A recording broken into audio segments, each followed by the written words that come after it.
Approche, gamin.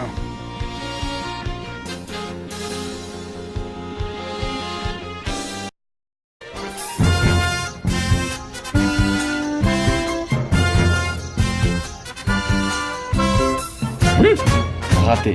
Prépare-toi à déguster.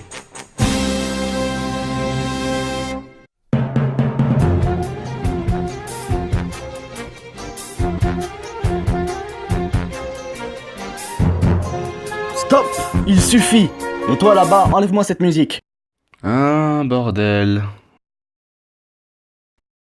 Je me présente. Non mais je m'en fous, hein. Viens-en en fait, j'ai la flemme d'écrire ton scénario. Ok, sympa l'accueil. Mais bon, bref, c'est pas le sujet. J'ai trouvé un moyen de récupérer vos corps. Ah, en fait, tu fais juste une transition pour que je puisse parler de Full Metal Alchemist. Oui, monsieur. Bon bah c'est parti. Bonjour à toi, jeune Maccabée. Installe-toi tranquillement et bienvenue dans les chroniques d'un revenant.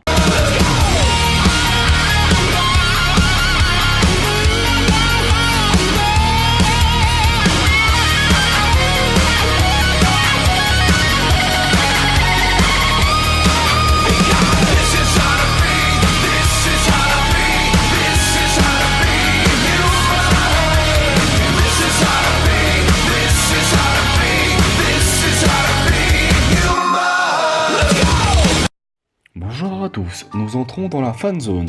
Veuillez attacher vos ceintures et rester bien à l'intérieur de vos cercueils. Merci de votre attention. Ah, Full Metal Alchemist. Par où commencer? C'est écrit par Hironobu Arakawa, édité par Square Enix, sorti de 2001 à 2010. Nous suivons l'histoire de Alphonse et Edouard Elric dans le monde de la mystery là où l'alchimie a dépassé la science. Nos deux jeunes bambins ont tenté une transmutation humaine afin de ramener leur jolie maman. Mais malheureusement pour eux ça ne se passe pas comme prévu. Alphonse a perdu son corps et Edouard son bras et sa jambe. Et donc nous suivons leur périple afin de retrouver leur joli petit corps. Enfin, comme vous auriez pu le remarquer, je suis un très grand fan de Full Metal Alchemist. Mais du coup, au lieu de faire une vidéo niaise en disant « Ah, Full Metal Alchemist c'est trop bien », ben je me suis dit, je vais vous expliquer pourquoi Full Metal Alchemist est pour moi un classique de l'animation japonaise. Et je ne comprends pas, pourquoi avoir mis l'alchimie dans l'une de tes raisons qui prouve que Full Metal Alchemist est un classique? Car... L'alchimie est la science qui permet de comprendre, de décomposer et de recomposer la matière. Mais l'alchimie ne peut pas tout. Il lui est impossible de créer à partir du néant. Pour chaque chose reçue, il faut en abandonner une autre de même valeur. En alchimie, c'est la loi fondamentale de l'échange équivalent. Et la transmutation humaine constitue son tabou absolu. Nul ne peut enfreindre cet interdit. Hironobu Arakawa a créé un univers si bien construit et si bien pensé qu'on en dirait presque qu'il est réel. Pour vous dire, j'ai découvert FMA quand j'étais gamin et je peux vous assurer que j'y croyais dur comme fer. Puis si on regarde bien, on peut y voir une valeur philosophique sur la vie et ça c'est très intéressant. Ce qui prouve que Full Metal Alchemist n'est pas un manga de base, mais un manga qui essaie de délivrer quelque chose, un message, et c'est ce qui donne toute sa saveur particulière à FMA. Oui, d'ailleurs, moi aussi j'ai un message à passer. Mais bon, il faut avouer, si on kiffe l'alchimie, c'est à cause des scènes badass.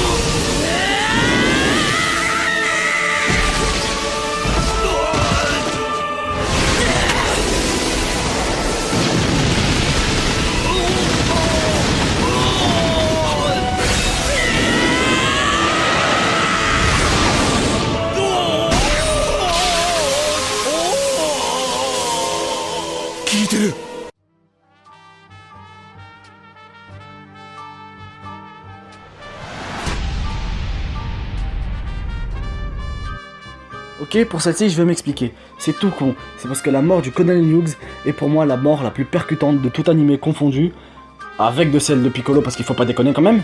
Mais ça reste l'une des meilleures que j'aurais jamais vues de ma vie.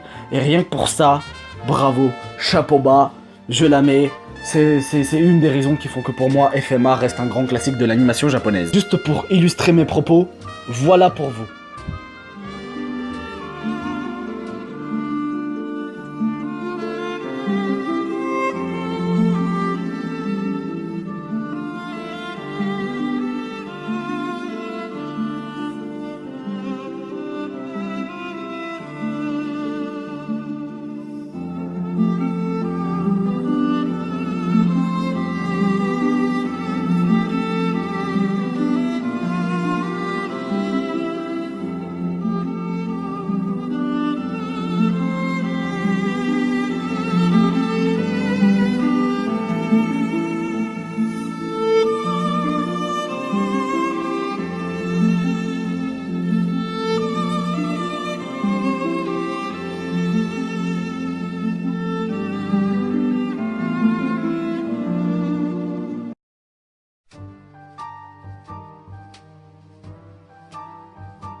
Mon cher ami, prenons la guerre d'Ishbal. On remarque au fur et à mesure du manga que l'État est impliqué dans cette guerre pour avoir ses richesses.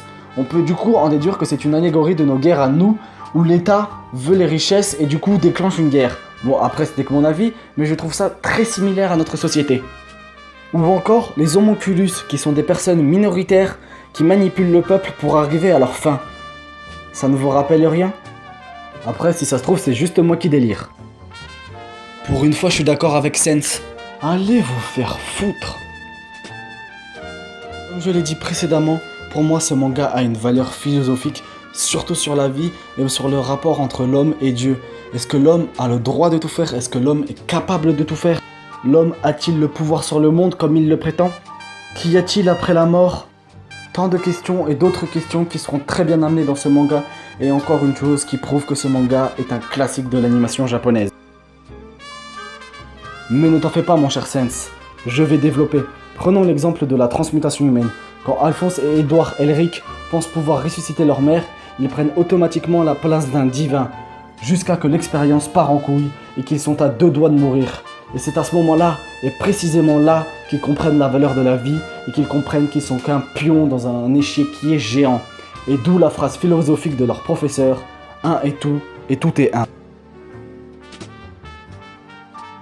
Comme quelqu'un vous l'a déjà dit, c'est le temps qui forge les chefs-d'œuvre. C'est grâce à lui si on peut savoir qu'une œuvre va perdurer ou s'éteindre.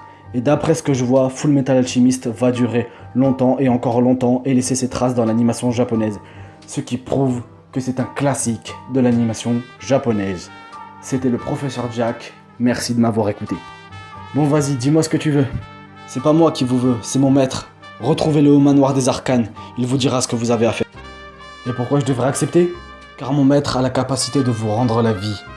Bon, c'est pas tout ça, mais moi je dois y aller. Réfléchissez bien, professeur. Il faut avouer, il a la classe.